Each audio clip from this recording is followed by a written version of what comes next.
He gave his best friend a spare key, and that was the last mistake he ever made. She told me she was working late every Friday for 6 months. She wasn't.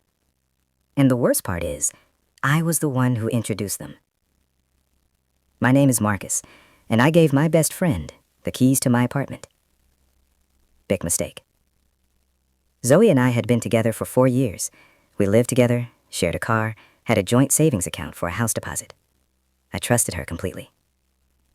My best friend Callum had just gone through a rough breakup, so I told him he could crash at ours whenever he needed space. I gave him a spare key. 6 months later, I came home early from a work trip. The spare key was in the door, from the inside. I stood in that hallway for a long time. When they finally came out of the bedroom, Callum looked at the floor. Zoe looked at the wall. Nobody said anything for almost a full minute. Then she said, "Marcus, I can explain." I held up my hand. "Don't," I said. I went to the bedroom, packed one bag, and left.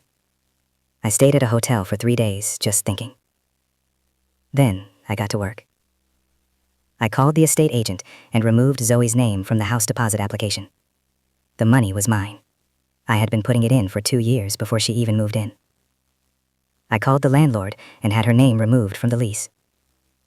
I canceled her key card for the shared car. Then I texted Callum one final message. "You left your key in my door. Don't worry about returning it." On the last day of the month, Zoe came home to find her bags packed neatly by the front door and a locksmith finishing up the new locks. I left a single sticky note on top of her suitcase. It said, "You kept saying you needed more space.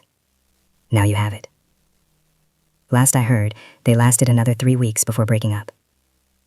Callum tried to call me twice. I never picked up. Some bridges don't get rebuilt. They just burn. Follow for more.